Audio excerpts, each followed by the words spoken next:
The engine is starting up. For launch. GC, go. Guidance, go.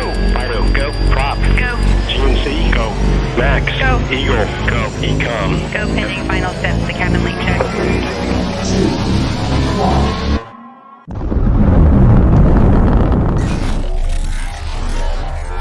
Is there anyone here that would like to communicate with us?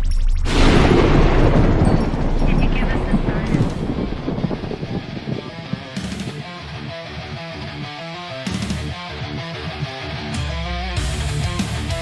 Welcome to the Rift Nation Network, the RNN, putting a slide in your glide and a dip in your hip. Welcome to the mothership, the home of the travelers of the universe. With shows throughout the week, you can find us at Instagram, Twitch, Facebook, YouTube, Spotify, and more. Everything you could want, everything you can need right here, right now. From the paranormal to the supernatural. From comedy to the spiritual. And now, your featured show. Shall we begin?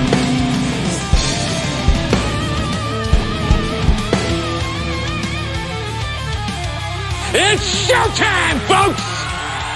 Podcast may contain material that some listeners may find sensitive, offensive, or disturbing.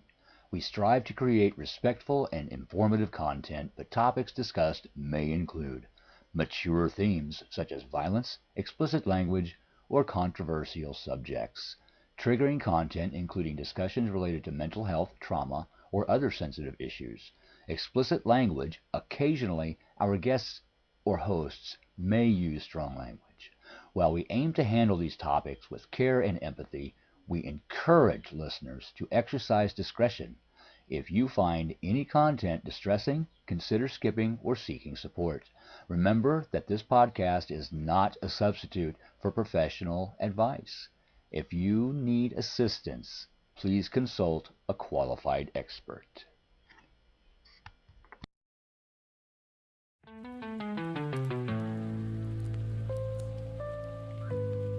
Welcome to the Forgotten Library. Where the books whisper, the shadows listen, and the stories refuse to stay quietly on the shelf.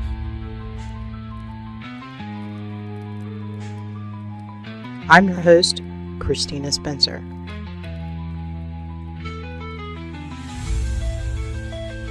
And each month, we explore one novel together.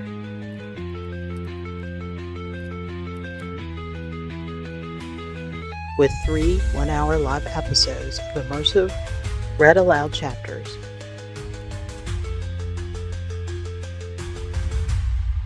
Followed by a live interview with the author who brought the story to life.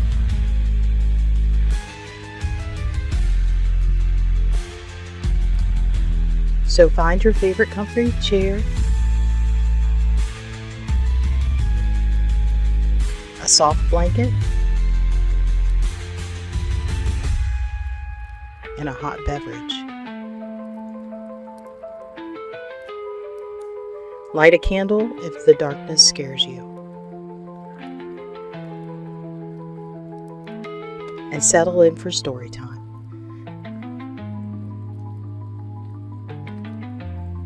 Welcome to this week's live episode of Horror, History, and Hauntings Library.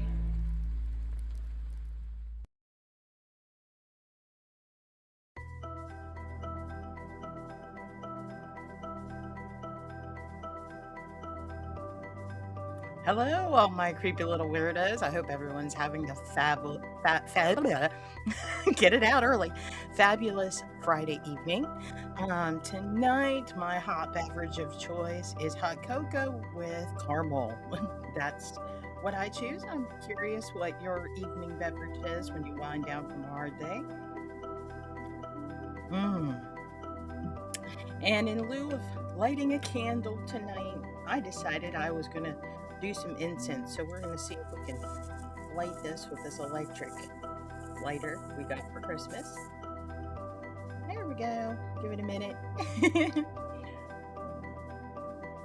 If anybody's interested, the incense I'm burning tonight is called Lilith's Blend. It is from Silver Moon Offerings. I discovered them at one of the conferences I was at. So the house is not on fire. The smoke is actually incense. I just thought it would be a nice add today to our chill vibes. I got to figure out where I'm going to put it. There we go. So it's not in our way of readings here. But tonight we're doing 2 short stories from Derek Barton. We ended the live readings of the Eclipse last week, which we're going to discuss all about his anthologies, all about the Eclipse on next week's episode when we sit down with the author. So before further ado, let's get Bob up here. Give me one second here.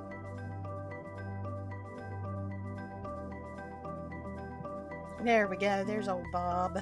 I think we're going to maybe go with this one today. And we'll get him situated here. There we go.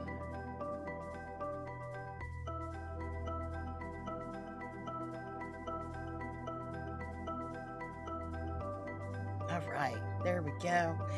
Tonight, I think we are going to start with the longer of the 2 short stories. It's in Gates of Hell Unleashed, The Fear House. Come on, camera, like me. There we go. It is an anthology. It has lots of stories in here. It's about 500 pages long. And it's a lot of short stories of different authors. But we are focused on Derek Barton's story. It's called Suicide for Suckers. And in brief talking with Derek about this story, I know one of the characters is actually inspired by H.H. Holmes. If you know H.H. Holmes, which I kind of was like minorly obsessed with that story. It was a real life serial killer. He was one of the first documented serial killers in early America. Yeah, so one of the characters is loosely based on him. So let's get started. This is, again, Gates of Hell Unleashed.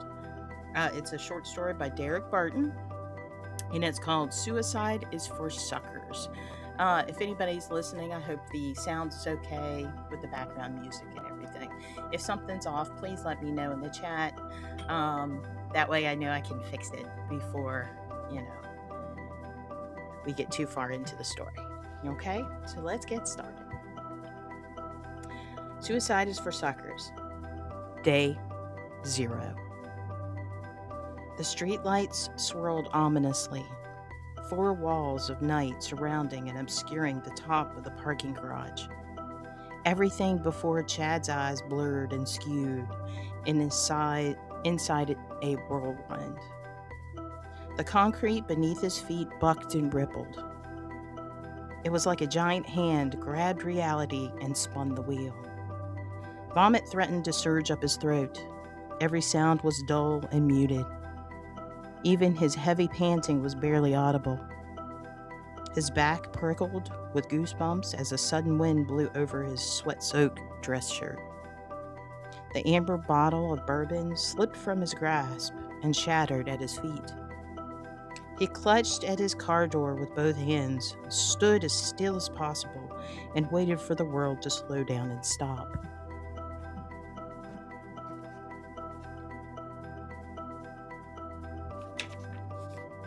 Several long, drawn-out minutes passed. He eased himself into his driver's seat behind the wheel. He let his head rest against the cushion and closed his eyes. His breathing began to subside. The coke, man.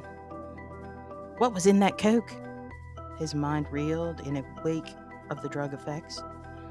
I've had coke and bourbon together before, and I've never felt like this.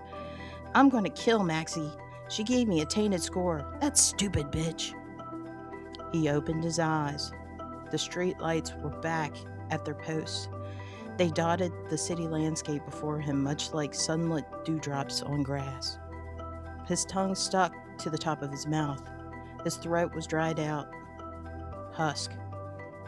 A deep-seated craving came over him for that bottle of whiskey. Chad twisted his head around as he scanned the interior of the Malibu looking for a stray abandoned bottle of water. Nothing.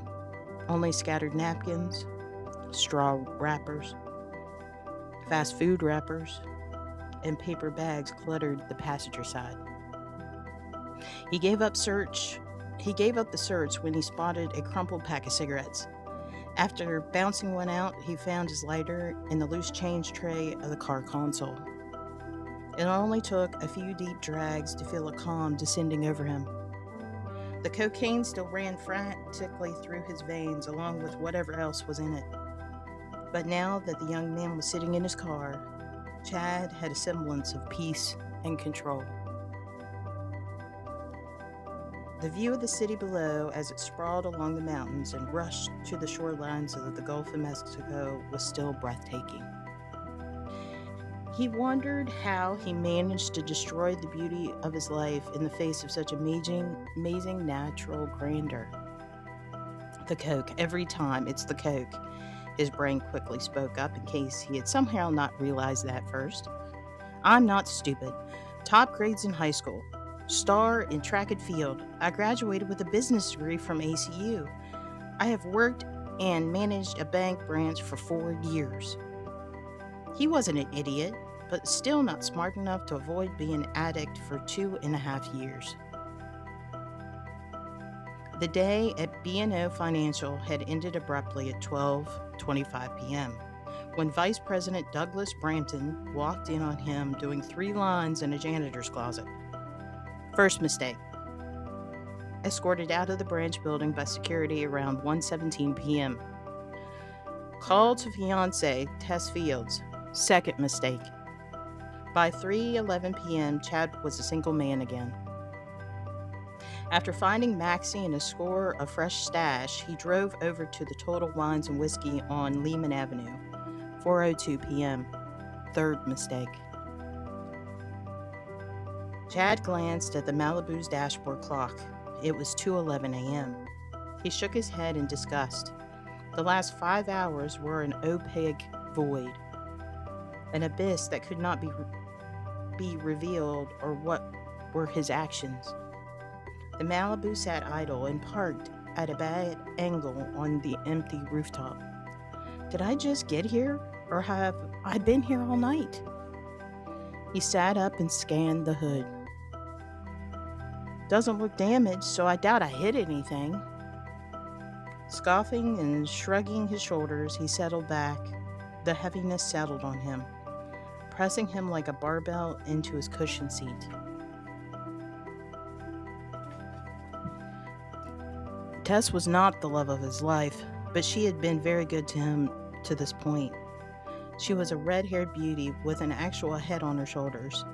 In the beginning, they spent hours debating philosophy or conspiracy theories. Then, they would spend the next hours having frantic, wild sex. They had celebrated their first anniversary 2 months ago. He proposed to her a month later.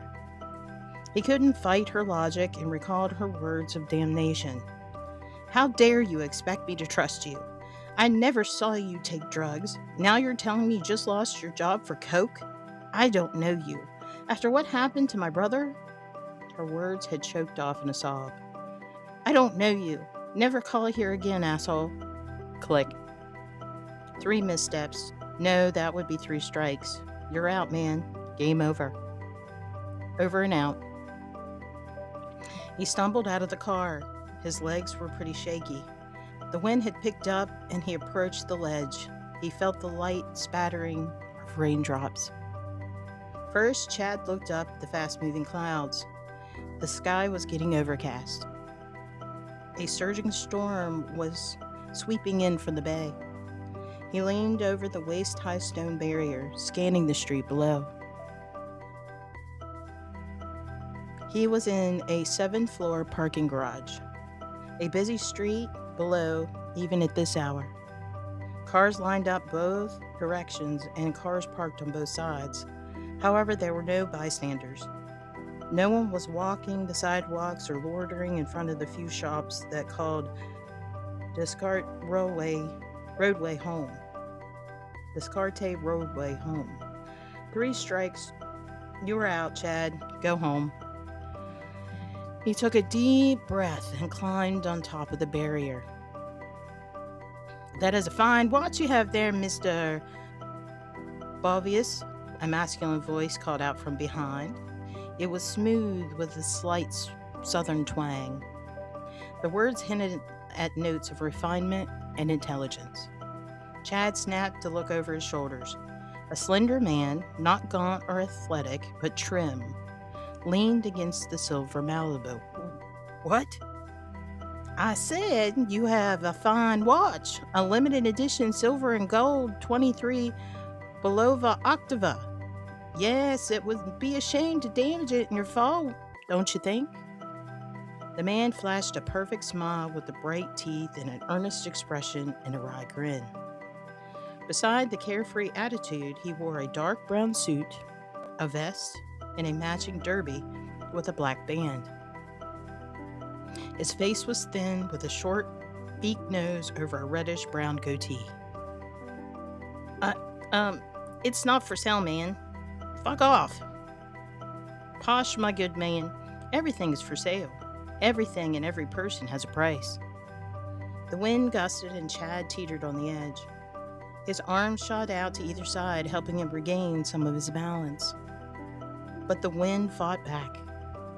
Pinwheeling, he felt himself start to slip. The man strutted forward and snagged Chad's belt, stopping the forward momentum. If I could offer you one solution, one answer to everything, would you give me your last seconds to hear me out? Look,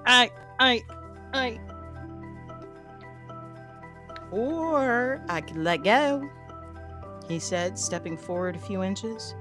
Those few inches gave Chad an intimate bird's-eye view of the cement sidewalk below. Below were the hard metal cars reflecting street lamps. He heard and felt the rumble of speeding tractor-trailers that were making long-haul journeys across the state. No, hey, stop! Are you crazy? Then let me formally introduce myself, so we can have a civilized adult conversation. You may call me Mr. Holmes. I'm Chad. Bovius, yes. Do you want to hear my offer now? Chad nodded, knowing there was little option.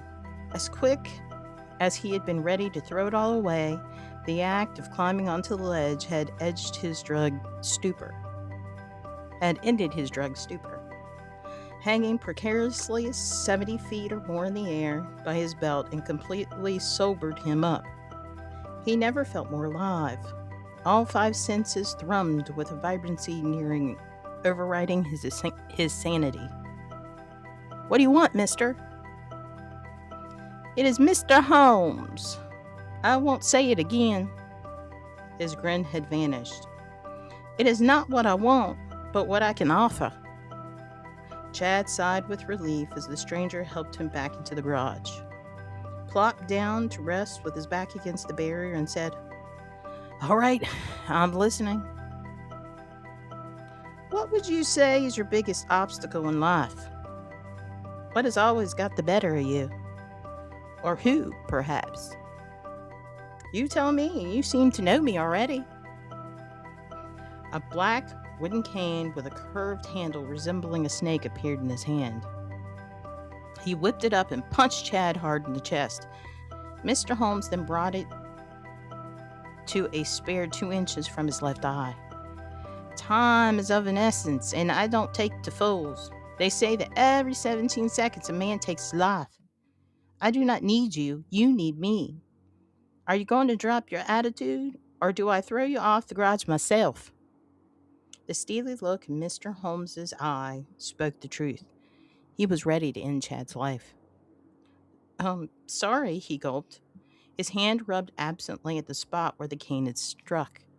Go on. I will resolve the root of evil in your life. I can make whatever you name as your challenge disappear forever. Imagine it.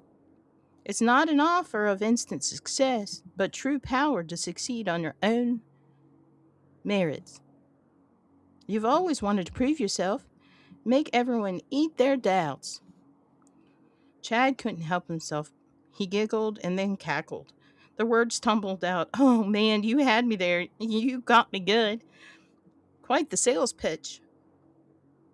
What are you, some psychologist or maybe one of those police negotiators? That was clever, man. Distract me long enough to pull me down from the ledge. Um, am I under arrest now? He glanced about, expecting police officers to leap from the shadows. The cane wavered in the air as Mr. Holmes decided if he was being mocked or not. It dropped. He crouched beside the man.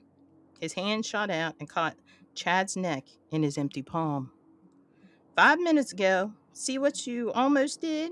The ominous stranger whispered. In his mind, a crowd gathered around the park green sedan. A body had been flattened and molded into the top of the sedan itself. It was his body. One of his green eyes stared ahead, lifeless, while the other eye dangled on his cheek, facing the ground. Blood ran in several thick streams down the front of the windshield.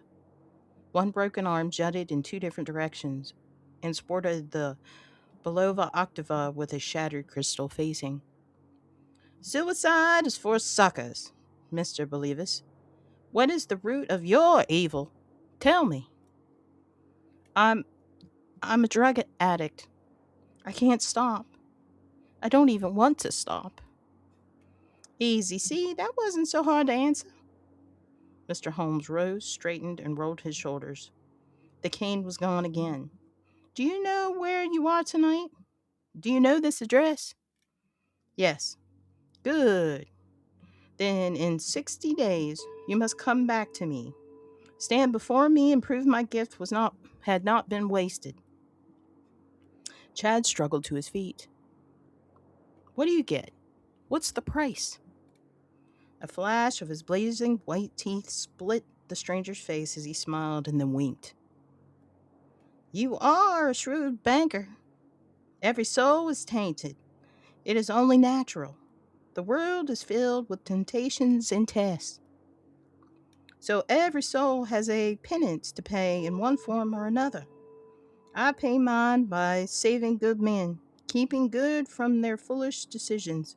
Suicide is for suckers, remember? He swiped at the creases in his suit slacks and smoothed out the wrinkles in his sleeves. Do we have a deal? Wait, you'll wipe out my drug addiction, just like that.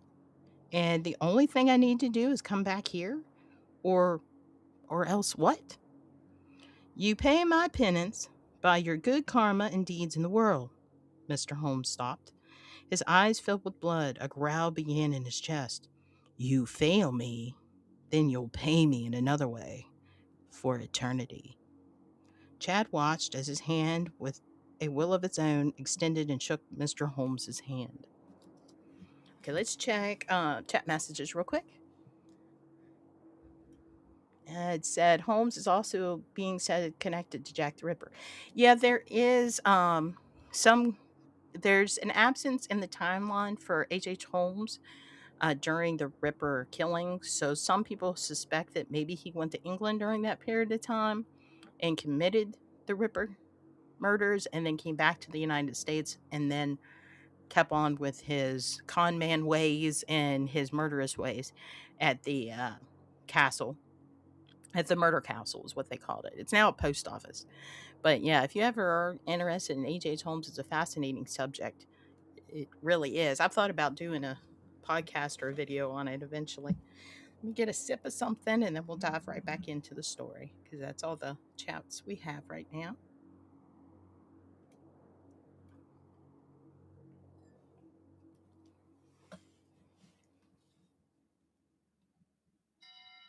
Making sure our music's playing. There we go.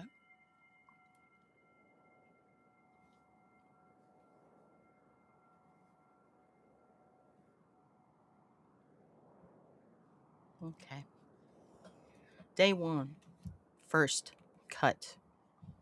Chad snapped awake, eyes wide and darting. He sat up and found himself in the apartment. Everything felt the same. Dirty sheets, scratchy blankets, and even his white dress shirt, stained and wrinkled.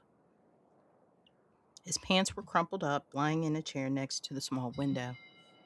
3 posters hung on the wall. One is a glass frame of a blazing blue Camaro, lights reflecting off the metal as it sat parked in a puddle, reflecting its dark image. The second poster was a movie poster, a copy of the Caddyshack movie. The last poster had a wine stain on one of the corners. It was a poor rendition of a runaway train merging into the silhouette of a 3-masted sailing ship that streaked into the horizon, chasing the setting moon. A short black work desk sat opposite the bed.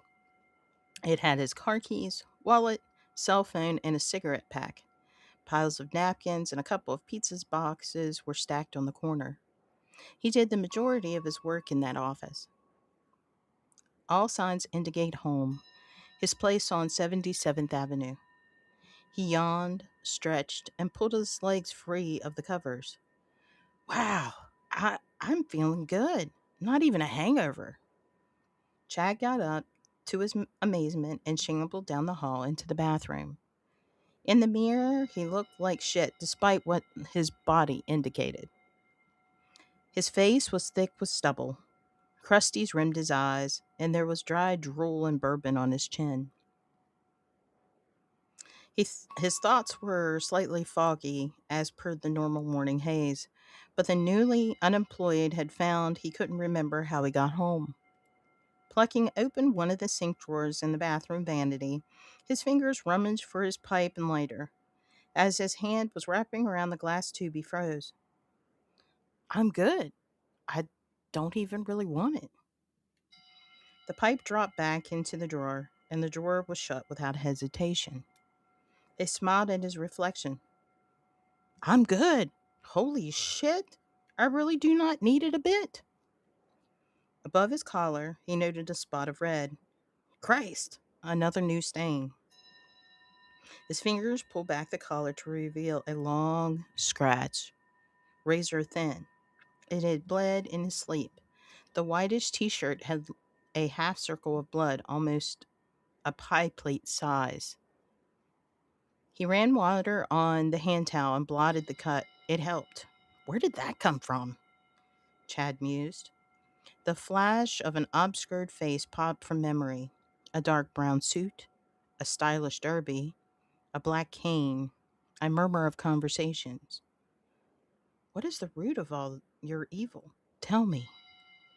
He splashed water onto his face, ignoring his thoughts. It doesn't matter. It's a brand new day. I'm going to make something of it. Time to refresh that resume. He cheered himself on. His eyes glanced once more at the bleeding scratch. A cloud of concern passed briefly over his face. Let's look here. Okay. Day 7. 10 cuts. The week passed in a blur of activity, one of the best he'd had in several years. Today, up early, he was dressed, shaved for a second interview, and jogged 2 miles down at the park. This had been the 4th day in a row for this new habit. The night before, instead of hitting cherry bombas for drinks, he lifted weights at the Burn It Off 24-hour fitness. He felt amazing and remained sober. No alcohol, no cigarettes, no heroin, not even much caffeine at all. He even threw away a new vape pen that had just come through Amazon 2 weeks ago. Wrapped in a towel, fresh out of the shower, he frowned once more upon seeing his image in the mirror. Where the fuck are these coming from? A pair of scratches were on the opposite side of his neck from the first one Chad had found a week ago. Twisting around, he spotted 4 other lacerations along his ribs and 2 more by his hip. The last cut a furrow over his left shoulder. It bled badly. The makeshift torn towel bandages were seeping through. Going to have to stop at the pharmacy and pick up some gauze and butterfly bandages, he thought. Every morning when he woke up, there was 1 or 2 more scratches. The shoulder wound was by far the deepest. Every night, His sleep was plagued with flashbacks and snippets of memory, and last night had been the longest of his nightmares. It was recounting of the horrific encounter with Mr. Holmes. Mr. Holmes' maddening words repeated in his mind. Time is of the essence, and I don't take to fools. Day 14. 40 cuts. Another week passed. Chad was scared. Hell, he was near panic. He reread the small written directions once more from the white brochure in his shaky hands. I said that you have a fine watch, a limited edition silver and gold 23 Beluva Octava. Yes, it would be a shame to damage it in your fall, don't you think? The haunting words echoed inside his skull. Shut up, he muttered and wiped at the sweat that dripped down one side of his head. On the desk sat a new Trimverse UNX camera, a night vision security closed circuit special that linked to a cloud and stored new data on the hour. There were bandages on his hands and one on his cheek. Stitches on the left eyebrow and 3 scabbed over lacerations were visible on his right ear. A total of 40 by his last count. He had been to the ER twice and 2 different urgent care clinics when the ER doctors began to ask too many questions for which he had no answers for. I don't know. I woke up with a cut, Chad told the male nurse while wrapping cotton gauze around his wrist. The man didn't answer, but the look of suspicion in his eyes said enough. They may admit him at this rate, under supervision for his own good. But they're going to get me answers, right, Mr. Trimverse?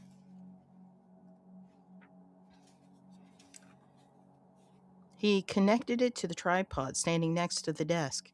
With a camera, he hoped to see who or what caused the wounds. It had to be stopped. His new job was already in jeopardy. Everyone had noticed the excessive cuts. A red light powered on, signaling it was recording. He slipped into bed and left the bedroom lights on. Pain and a cold sensation woke him up. Blood spilled down his cheek and into his mouth, filling it with a heavy iron taste. Chad ran down the hall. In the mirror, he saw a jagged scratch, as deep as the cut on his shoulder had been. It ran across his left cheek and split under his lip. Fucker, he shouted in fury. I hate to call in. Can't be helped. I can't go in like this, but first, what's on the recording? His mind raced with fright and dread. It took a minute for the laptop to warm up. He cycled through his app. The CCTV file marked 090000 0914-2024 was the only one in the folder. He jabbed the cursor at it. A small square window popped up and played the recording. It started with him looking confused and frustrated at the camera. Powered off, powered back up, and then 5 minutes passed.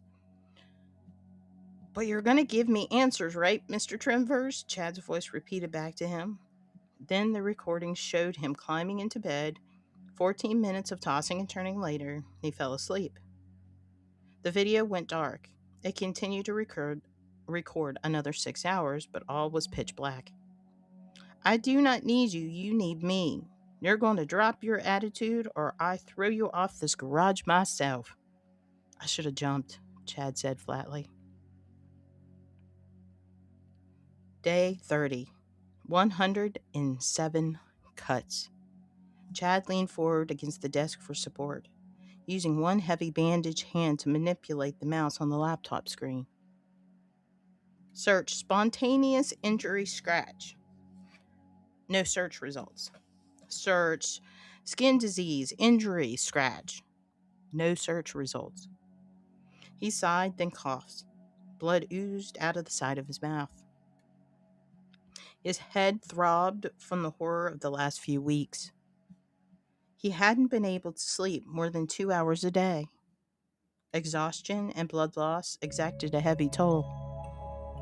It had been a month, and the cuts were too numerous to count or tell if they were new or still trying to heal.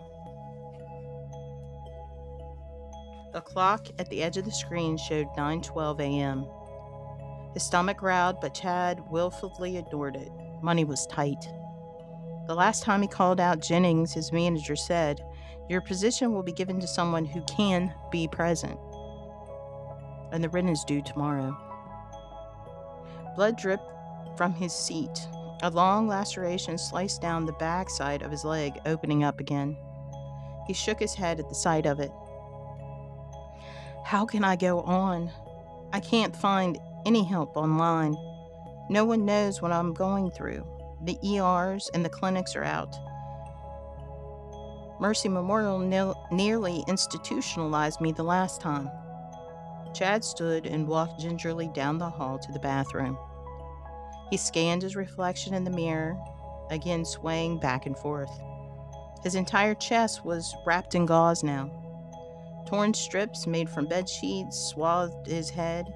Empty boxes of bandages, rolls of medical tape, various cotton balls, and pads littered his blood-splattered bathroom sink and counter. He shuffled back to his desk to continue his internet searching. Desperation versus hope pushed him to keep looking. Day 40. 277 cuts. The sky rumbled with crackling thunder. Clouds blistered and swirled overhead as they surrounded the parking garage.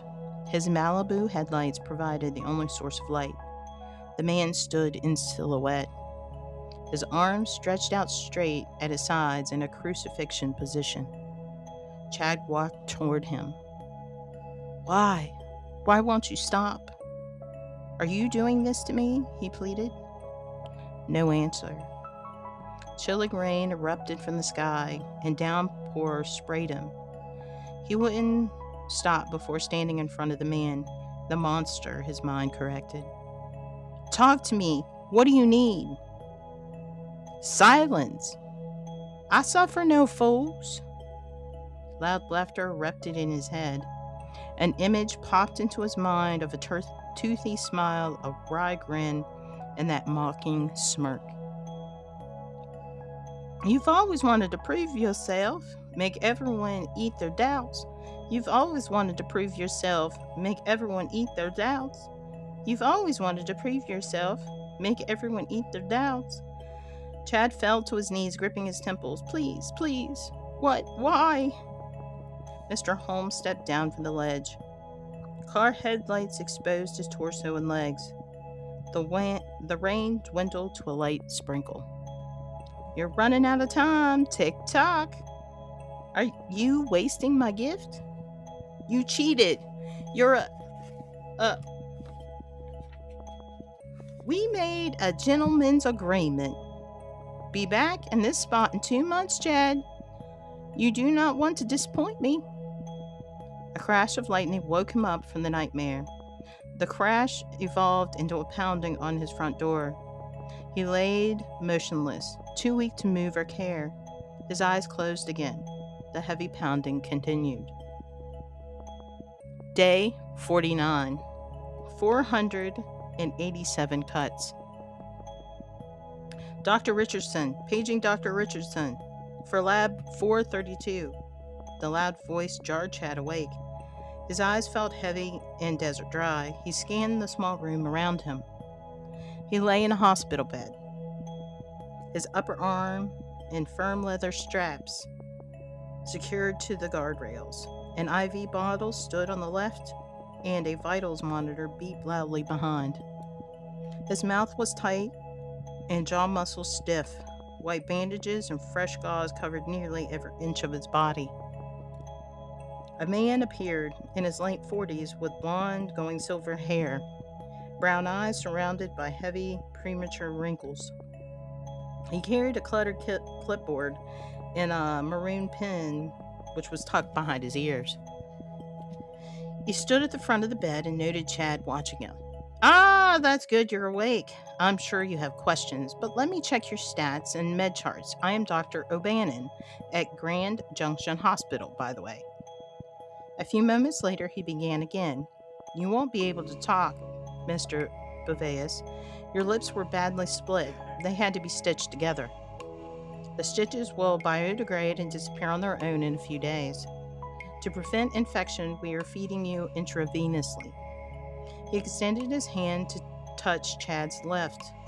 I will ask you questions. For yes, extend one finger. For no, no fingers. Got it?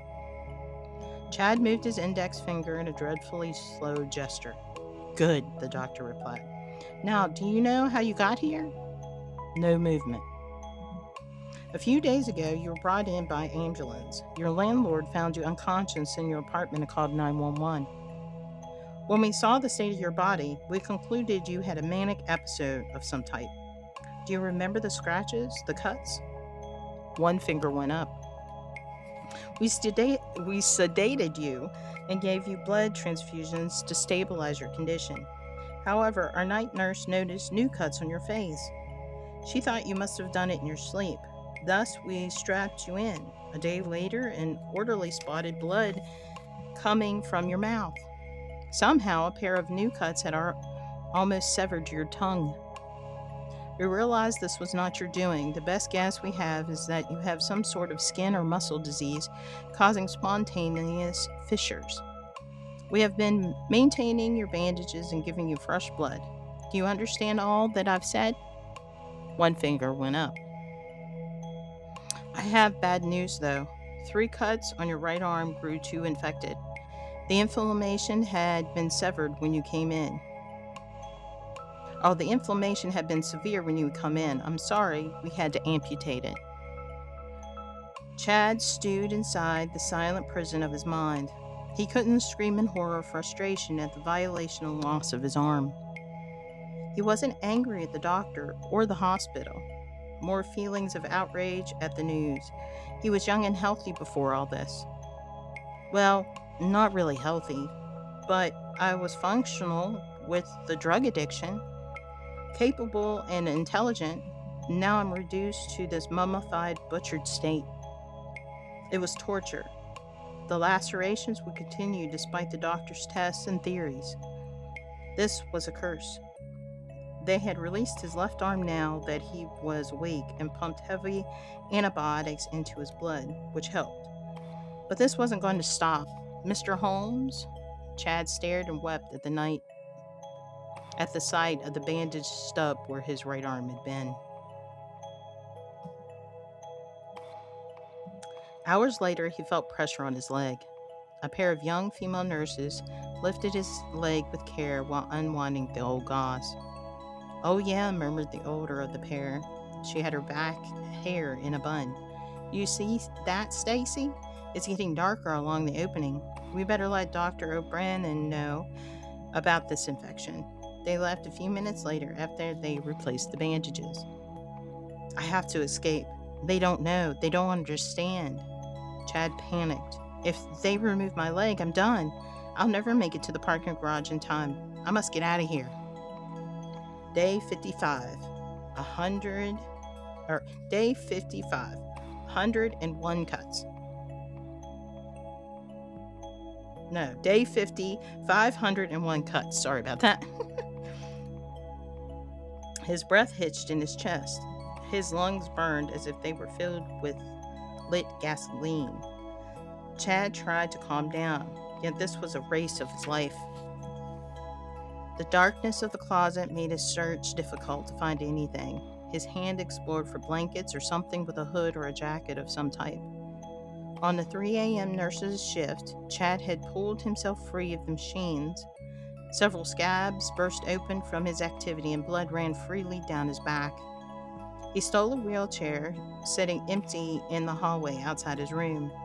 The abandoned chair was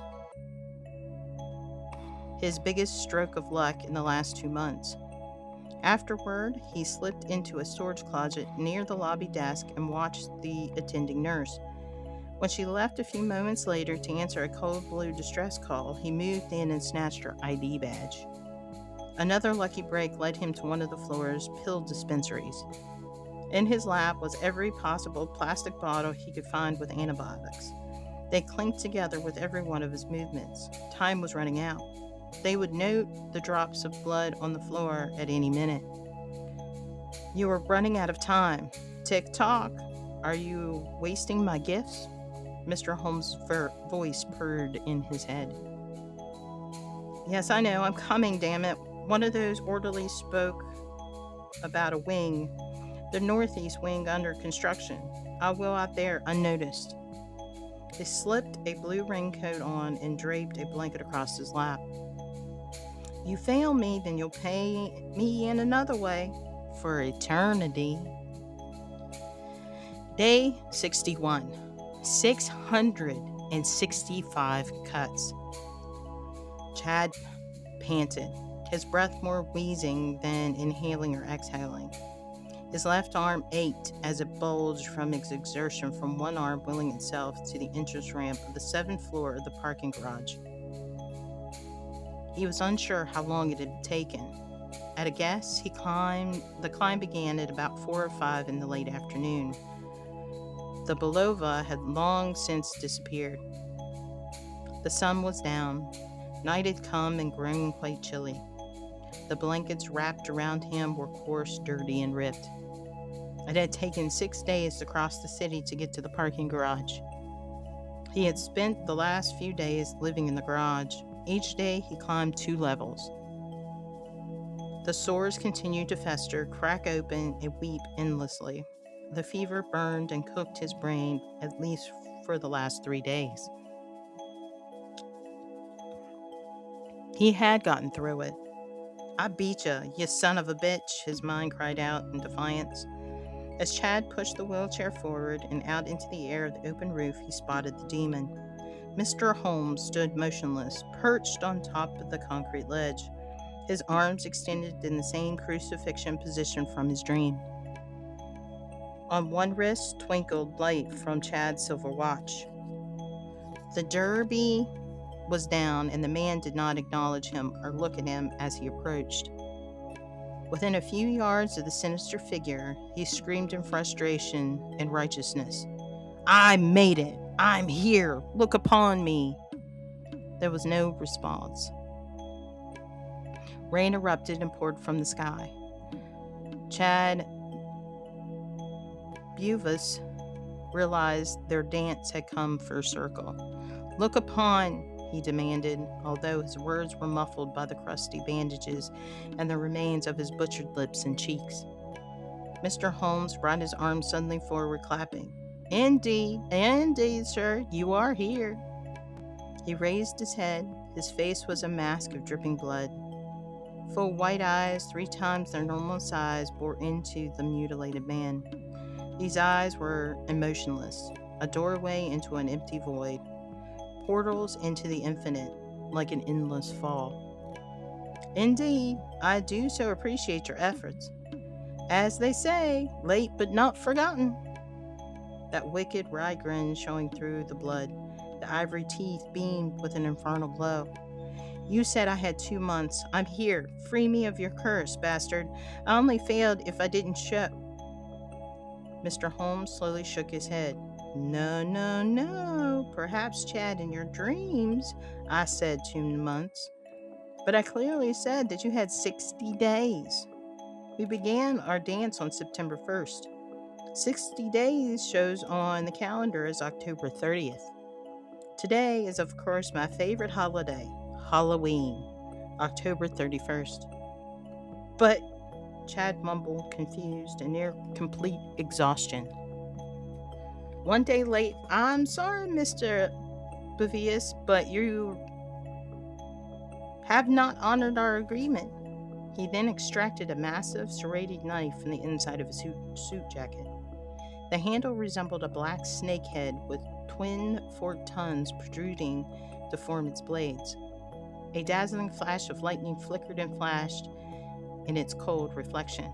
You currently have 665 cuts upon your body. You fail me, then you'll pay me in another way, for eternity. The words echoed full blast inside his skull. Chad shook in horror, shaking his head back and forth as the words sank in. No, you gave me 2 months. Mr. Holmes stopped and leveled the wicked blade at Chad's face. The angry words of protest stuck in his throat. "It's time to eat. One last cut." Mr. Holmes' laughter was barely audible over the rainstorm's fury. His sweep was swift and final.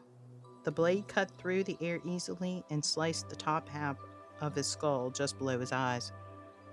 Blood geysered about the pair. Mr. Holmes reached over, dipped a hand in the quivering skull, and then scooped a large helping which he devoured with lust. A short beeping sound, an alert from the Belova watch, drew his attention. "Tick-tock, Mr. Boovius," he wiped the gore from his chin. "As I said before, a new opportunity every 17 minutes. I will leave you here, but I'll stop by, see how your accommodations is working out. We'll talk about what you'll do for me next." He dipped 2 fingers again inside the blood bowl of Chad's skull and licked them before plunging from the parking garage roof. And that's the end of Suicide for Suckers. So that's the end of our first story for tonight. Hope you enjoyed that one. And there's plenty more stories if you want to check it out in Gates of Hell Unleashed, The Fear House. So we're going to set that one aside for now.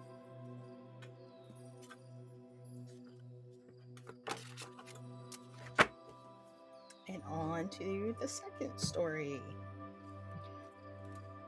Resituate. Ugh. I sit still for way too long. Okay. This short story is in Victims, a horror short story collection. This short story collection is from Derek Barton, of course, Brian Gotti, and T.D. Barton. And the story that we are reading in this one is called The Long Stretch. So let's get started. Chris woke up with a start. Bright lights above him stung his eyes. His mouth was sand dry, and his throat felt swollen. As his vision adapted, he looked all about him. He was behind the steering wheel in his dark blue Thunderbird. It was smoothly running at idle. He checked the rearview mirror. His short-cropped, platinum blonde hair was still well-groomed, and nothing seemed out of place. However, his slate gray eyes were bloodshot and red-rimmed. He looked down at his light blue suit. It was relatively fresh, and he didn't note any wrinkles. He decided he hadn't been asleep long. Ahead of the car, he could see a long, empty road. Oh, it's a tunnel. The I-21, Chris realized. It was what the locals call in Clear Lake, Texas. They called it the Long Stretch. The tunnel was his normal drive to work. He had recently been promoted to operation manager of the Healthcare Plan Center. On a normal day, his commute took about 35 minutes, most of it in the tunnel. God, I fell asleep. How the hell did I manage to do that, he wondered. He also found it odd that he couldn't recall the night before. Was he drinking? He hadn't had a blackout session in quite some time, but it wasn't off the table. His love of bourbon was infamous. Sherry, his wife, despised his only vice and gave him a shitstorm routinely over it. He shrugged and put the car in drive. There was no other traffic in front or behind him in the tunnel. His watch was missing, but he guessed it was near about 5 a.m. He found himself to be quite hungry and thirsty. The BP gas station near the office would likely have some hot coffee and maybe a couple donuts. Chris patted his suit pants pockets, but they were empty. Shitty time to lose his wallet and cell phone. He sighed, disgusted with himself. It must have been a real party for him to walk out without his items. Did I party? Or did Sherry and I fight again, and I drank away my anger? Why the hell does this drive seem to be taking so long? Where's the exit? His thoughts began to focus on the tunnel. While he had driven inside it nearly 20 times this month alone, there were no details he could recall. It was constructed with plain black tar road. There were high gray concrete walls on either side of the 3 lanes and a bike lane. White hanging LED lamps were every 30 feet. The tunnel went on and on. Something's wrong. The tunnel portion of the drive is only 20 minutes or so tops. I've been over a half hour already. He looked at the odometer. Christ, it was way more than he remembered. 56,312 miles. Maybe a good 400 or 500 more miles than he would have guessed. Was it a road trip and an end-all beat-all drunk fest? What the fuck? Sherry's gonna tear me a new one when I get home tonight. He shook his head. Then he realized he wasn't hungover either. He didn't have a headache. His thoughts, though, were a bit foggy. After driving for an hour, he pulled to the side and parked in the bike lane. He punched the button for the hazard lights.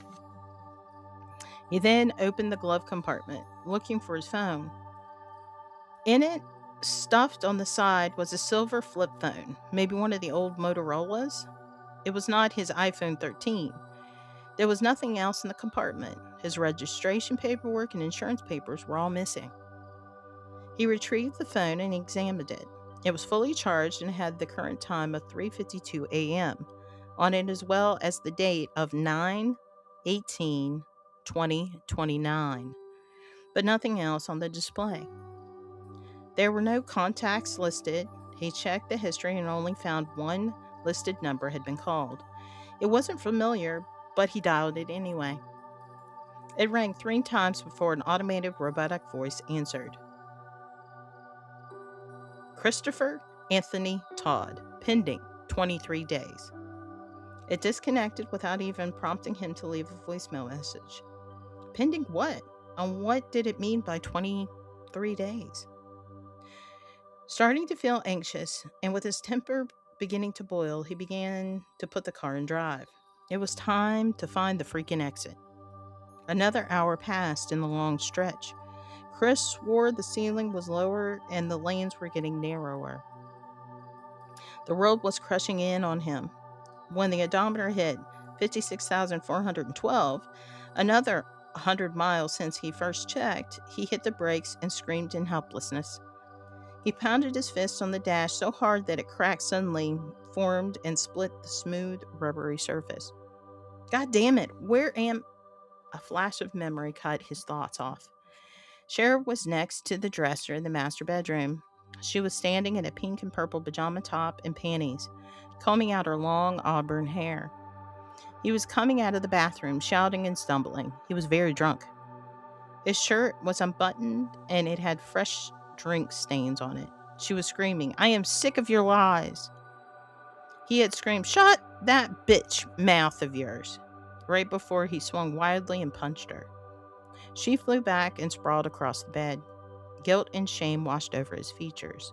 So they did fight. He did get drunk, and that's why he couldn't remember. Yet something nagged at him. The memory seemed distant. Wasn't that months ago? He questioned himself. Chris pressed hard on the gas pedal. No one was around, so he got close to 110 on the speedometer. He was going to get to that damn exit. He was going to get there now. An hour and a half passed. Nothing in the tunnel had changed. No other cars approached. He was starting to question whether he even woke that morning, starting to question his sanity. Eventually, the Thunderbird sputtered and then stalled, coasting to his stop. It was drained of battery power. He opened the door and walked in front of the car with his hands on his hips, and he tried to figure out what to do next. "The dent is gone," the inner voice shouted at him. This wasn't his car after all. It was only the same make and model. He looked at the key fob and popped the trunk. A thick, red stained carpet was rolled up and filled the majority of the trunk space. Tufts of auburn hair spilled out from the top. Blood had pooled and congealed by the taillight. He gasped in shock and leapt back. No. He peered aside once more. The horrifying image had ghosted. There wasn't a body. Inside was actually an interesting treasure trove of items. There was a package of bottled water next to a rolled-up sleeping bag. A camouflage backpack had foodstuffs and a copy of The Green Mile by Stephen King, one of his favorite novels. He shook his head, bearing the ghastly image he thought he saw. Nervously, he joked, "Well, we have everything we need, Dorothy. Let's follow that yellow brick road after all." Chris took the items and as many of the water bottles as he could cram into the sleeping bag and backpack. Another instant vision exploded inside his mind. Sherry was in the backyard running. The side of her face and neck were bleeding profusely from deep slashes. He was also running, covered in blood. The blood was not his. He stood there shaking. The nightmare memory hit him hard at his core. What did I do, babe? Oh, God. He started walking again, trying to clear his thoughts of the vision. Chris struck his palm against his temple. He could call for help on the flip phone. He dialed their house, praying she was all right and could answer the phone. Another robotic voice answered instead. "The phone number you have dialed is invalid. Please check." Chris hung up, cursing and muttered under his breath. He dialed his work number. "The phone number you have dialed." He dialed his mother. About this. How about this? He punched in 911. "The phone number you have dialed is invalid. Please check your number and try again." Sighing loudly, he called the one number that seemed to work. The robotic message came back on it again. Christopher Anthony Todd. Pending. 39 days. Chris scoffed. He had no idea what it all meant and continued his hike. At one point, he stopped and camped in the bike lane. He slept 5 hours on the cold tarmac, but his sleep was filled with chaotic, frantic dreams. The infinite road went on and on. His feet blistered from the dress shoes, and he ditched his suit jacket and his blue tie. 7 hours later, he made another stop to sleep. The cell phone told him Christopher Anthony Todd, pending 47 days. At 4:12 the next day, he spotted something new. It was at first only a dark and square object. After he managed to walk closer, he realized it was the same car he had abandoned. The trunk was still wide open. Chris sank to his knees, broken and exhausted. How is this happening? Why is this happening? A tall, slender man opened the driver's door and climbed out. He wore a blue jumpsuit with a black leather belt. Under a police officer's hat, the light-skinned man had on large reflective sunglasses. His face had almost no clear shape or details. He was blocky, similar to those people his nephew would make in his Minecraft video games. However, in the man's right hand, he carried a black pistol. Chris lunged and bolted back down the roadway. He pulled out the cell again. He dialed by reflex 911. An actual human answered this time. A serious but pleasant female voice said, "State the nature of your emergency, please." Please help me," he shouted, panting from his exertion. "State the nature of your emergency, please. I'm being chased. He has a gun. I don't know why or where I am. Prisoner 56312, Christopher Anthony Todd, sentenced into cryosis penitentiary 65 days ago. Final appeal denied. Your execution date has been approved and moved to today, 9/18/2029. Please remain still." "Fuck you, lady," he screamed back and threw the phone hard to the ground. The past year of arrest, court, press conferences, prison, images of Sherry's corpse, and it all rushed back into him. He had been charged and sentenced to die for killing his wife, Sherry Dane Todd, almost a year ago. On death row, he had been forced into a new experimental AI-generated prison called Cryosis Penitentiary. Chris didn't care about anything at that moment. He only ran. He knew he had to. His body may be lying in some cold storage, but his mind and soul were here in the long stretch. To live again, he couldn't stop running. He wouldn't. The eruption of the gun, 2 blasts, the shock of the sound, and the agonizing bloody holes opened in his chest struck him all at once. Christopher Anthony Todd's case was no longer pending. And that's the end of the long stretch. So that was our 2 stories for tonight. I hope you enjoyed them. Give me 1 second here. We're going to switch back. We're going to put Bob to bed tonight. I hope you enjoyed these stories. I really enjoyed reading them.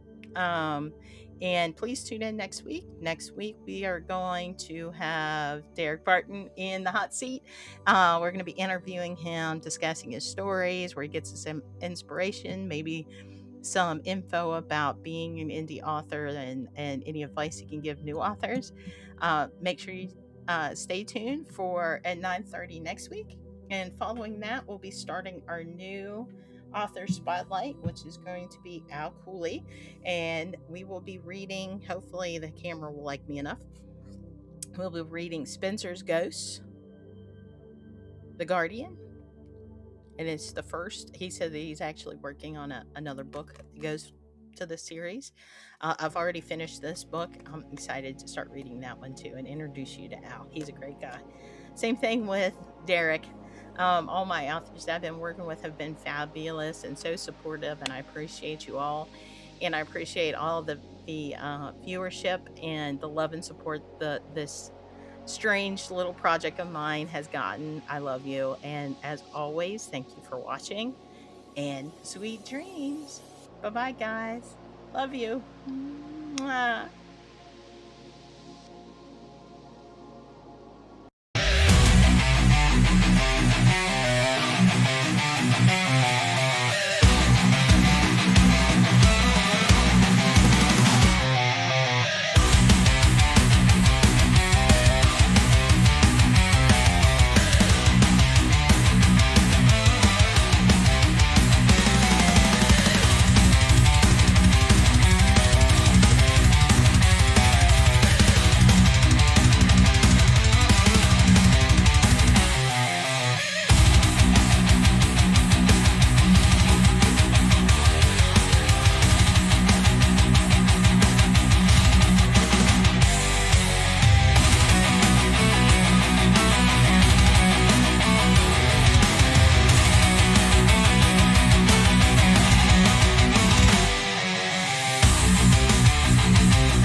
Thank you.